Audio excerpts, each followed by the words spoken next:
Quand on pense à Spider-Man, on pense forcément grande responsabilité. Et c'est normal, c'est un peu ce qui fait de lui l'un des super-héros les plus appréciés et identifiables. Mais Spider-Man, c'est aussi de grands pouvoirs. Et ça, dans le vaste multivers Marvel, des super-héros aux capacités complètement folles, t'en as pas mal. Et c'est exactement ça qu'on va voir aujourd'hui. Et pour ça, va évidemment falloir se plonger dans le Spider-Verse, histoire de faire le tri pour ne garder que les meilleurs Spider. Par exemple, si vous devez en garder un parmi les films, ce serait clairement Miles Morales. Il a beau ne pas être un Peter Parker, ça reste clairement le plus puissant de tout son Spider-Verse, qu'on voit avec quelle facilité il a réussi à s'échapper de la Spider Society. Surtout qu'après une course-poursuite où il les a tous tracés, il a bien eu leur chef Miguel pour se barrer tranquillement et rentrer dans son univers. Enfin, c'est ce qu'il croyait. Donc ouais, il mérite son titre de meilleur Spidey des films. En live action par contre, vous le savez si vous avez déjà regardé ma précédente vidéo sur le sujet, mais le plus balèze, c'est clairement celui de Tom Holland. Et oui, déjà en termes de fit, il est beaucoup trop fort, et c'est encore pire quand il est enragé. Puis c'est peut-être même le plus intelligent. Il a créé son Spider-Fluid avec du matos de lycée. Et même Tony Stark,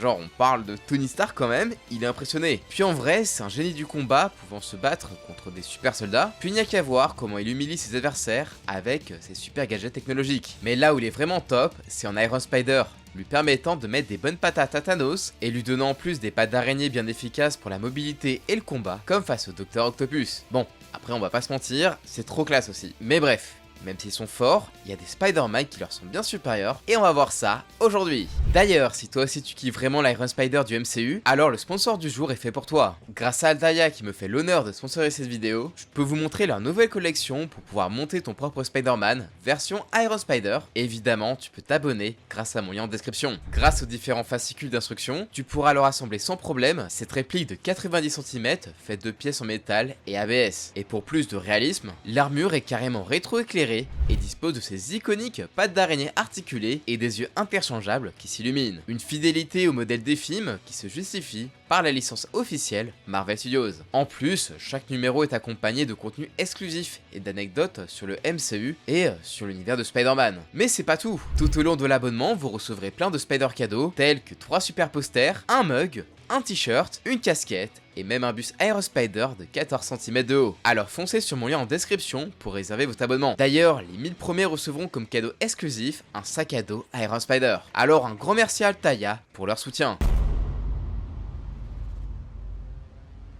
Parmi tous les différents Spider-Héros du Spider-Verse, certains d'entre eux possèdent un petit truc en plus qui les rendent encore plus incroyables que nos habituels Peter et Miles. Par exemple, pourquoi pas un Spider-Wolverine? T'imagines mélanger les pouvoirs des deux? T'aurais l'agilité, le Spider-Sense et les toiles de Spidey, en plus des griffes en adamantium, du facteur auto-guérisseur et des super sens de Wolverine. Ça serait un vrai monstre qui serait carrément intuable. Eh bien, il existe! Mais c'est dommage qu'on le voit qu'en caméo vite fait. Mais en soi, l'idée de mélanger les pouvoirs de Spider-Man à ceux d'autres héros, c'est pas nouveau, puisque ça a déjà été fait plus d'une fois avec le Spider-Hulk. Genre vraiment, rien que sur la Terre 616, donc celle principale, c'est carrément arrivé à 3 reprises que notre bon vieux Peter vire au vert. Mais nous on est là pour des variants, et des Spider-Hulk, on en a eu également dans le multivers. Alors, le premier, c'est vraiment juste une blague, apparu dans une collection bien loufoque de What If, et c'est basiquement Hulk avec en plus les pouvoirs de Spider-Man. Ouais.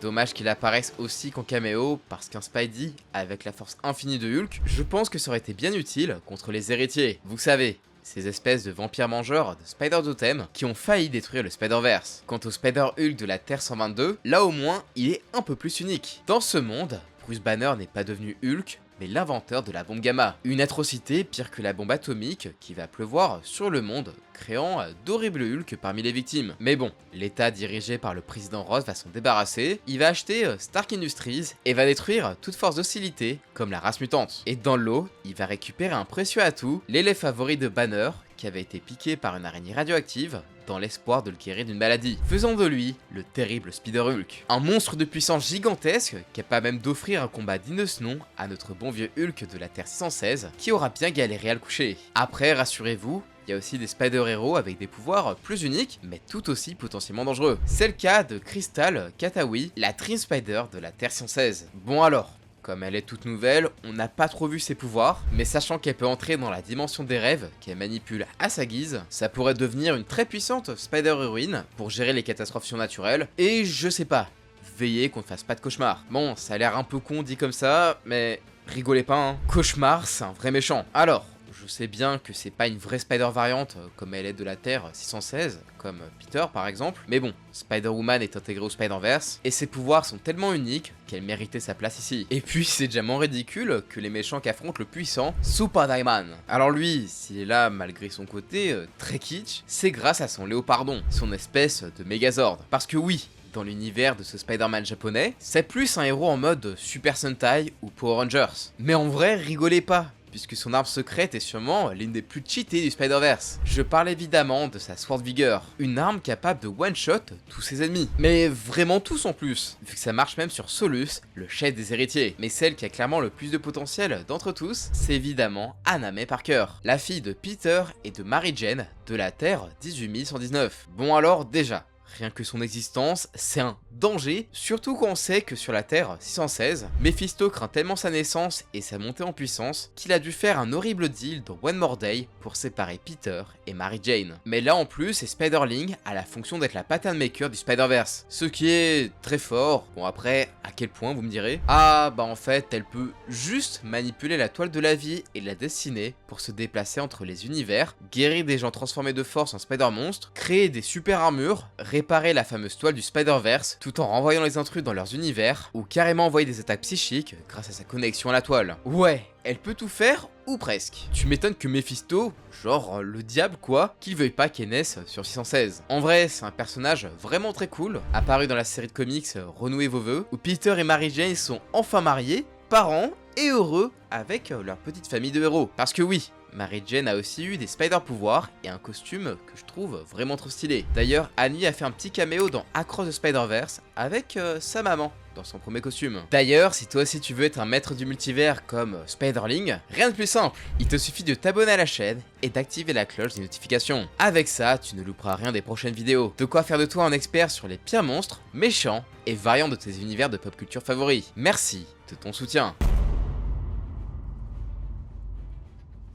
On a pu le voir avec le Spider-Wolverine ou le Spider-Hulk, mais la fusion entre personnages, c'est un concept vraiment répandu chez Marvel, et Spider-Man n'y fait pas exception. Et en même temps, normal, c'est le héros le plus populaire de la maison des idées, alors pourquoi ne pas le faire fusionner avec d'autres? Et c'est justement comme ça qu'on obtient le Spider-Prime, qui a sans doute le nom le plus stylé. Bon, du coup, Prime, pour ceux qui ne connaissent pas, c'est un héros de l'Ultraverse, un univers dédié aux personnages de Malibu Comics, racheté par Marvel en 1994. Aujourd'hui, c'est un univers complètement oublié, il n'y a rien eu de récent depuis 1997, soit l'année naissance de votre fidèle serviteur. Donc ouais, ça fait bientôt 30 ans. Prime, c'est un ado qui, un peu comme Shazam, se transforme en super-héros adulte ultra fort et musclé, non pas grâce à la magie, mais plutôt grâce à un genre de slime lui donnant une apparence influencée par ses pensées. Et forcément, quand elle atterrit dans l'univers Marvel, sa forme de Prime se fait influencer par notre montant l'air préféré, donnant Spider-Prime. Une transformation à 6 bras, utilisant ses toiles, mais clairement pas aussi forte que sa forme ultra musclée habituelle. Non, sérieux, il a des muscles qui ont des muscles. On se croirait un petit peu dans Baki. C'est vraiment une fusion très méconnue, mais qui méritait qu'on en parle. Alors que le prochain,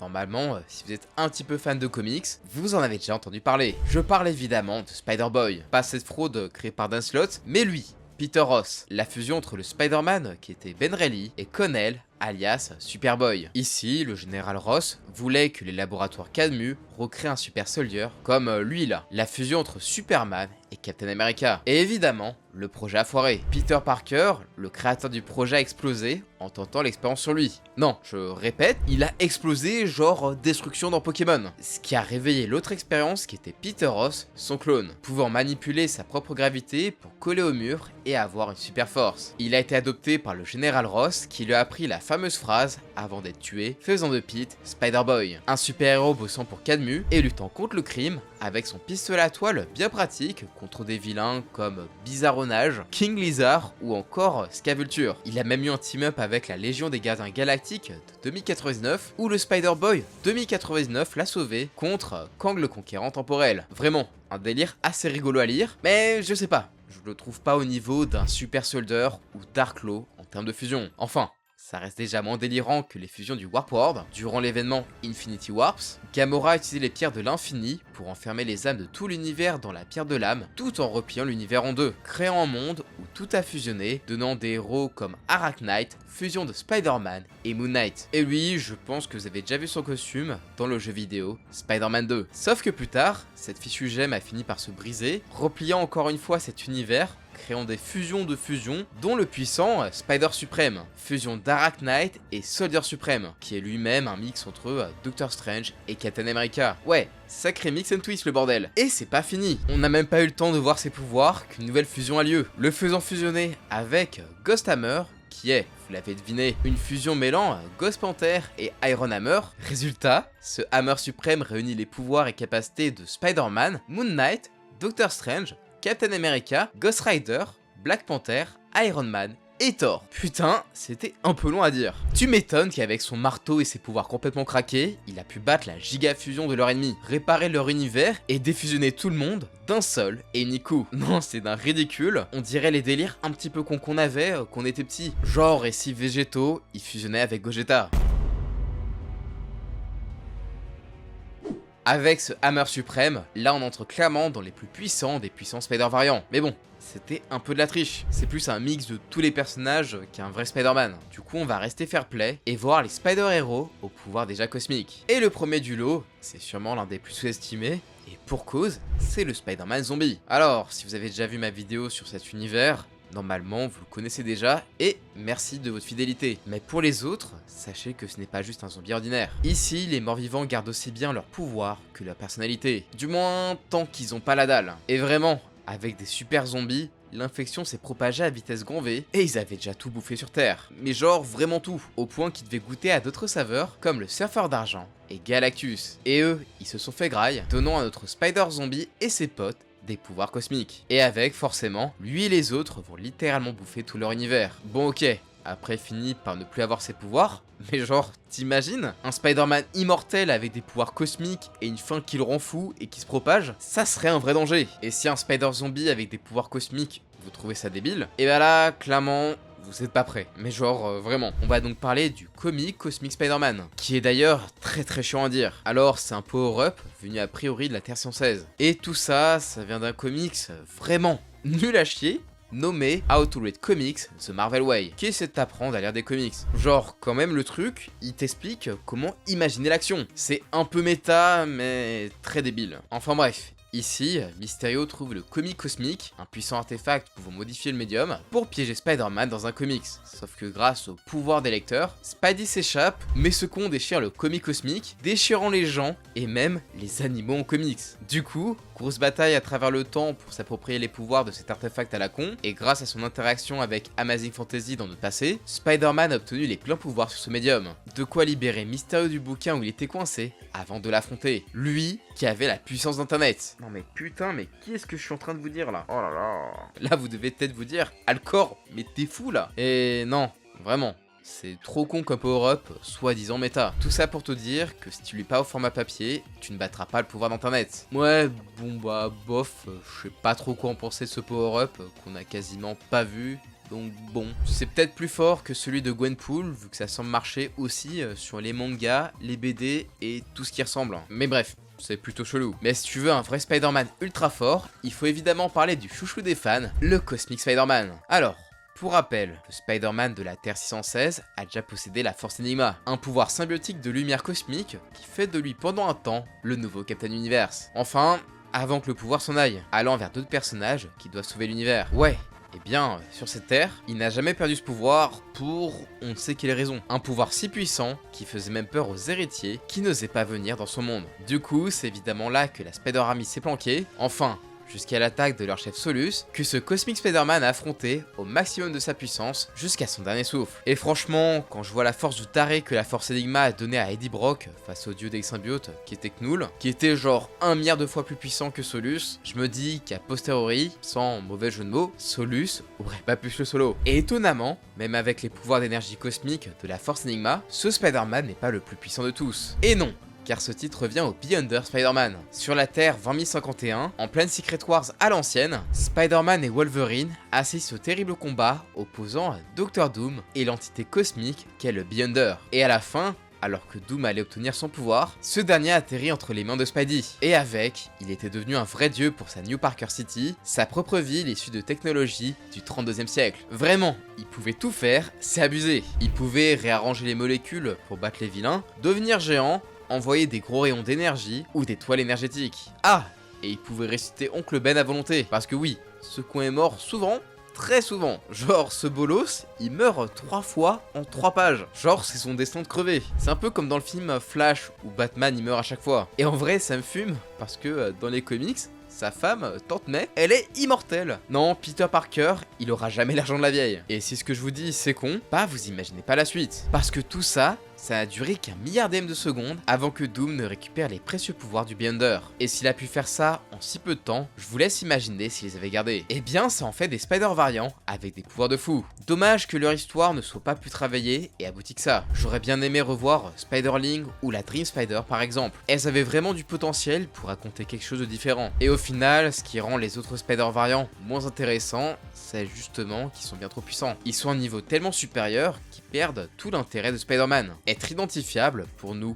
le commun des mortels. C'est d'ailleurs pour ça que beaucoup de gens avaient gueulé pendant la période d'Onslaught avec son Spider-Man à la Iron Man, en mode il a sa propre entreprise, sa Spider-Mobile, et il est riche. Non, les gens ce qu'ils aiment chez Spider-Man, et ce qu'ils trouvent intéressant, c'est qu'il reste un gars simple et humain, avec ses propres galères. Enfin bon, pas non plus au point d'abuser, genre il souffre tout le temps, comme avec l'horrible comics de Zeb Wells. Non, vraiment ce truc là, c'est une catastrophe. Mais bon, du coup, c'est lequel votre préféré? Non, personnellement, peut-être le Spider-Man avec la Force Enigma. Sur ce, si la vidéo vous a plu, je compte sur vous pour exploser les pouces bleus, partager la vidéo et vous abonner à la chaîne en activant la cloche si c'est pas déjà fait. Encore merci à Altaïa pour leur soutien et n'oubliez pas d'aller checker mon lien pour réserver votre abonnement afin de pouvoir monter votre propre Spider-Man version Iron Spider. Et en plus, pour les 1000 premiers abonnés, vous aurez droit à un super sac à dos Iron Spider exclusif. Et sur ce, moi je vous dis à la prochaine, ciao!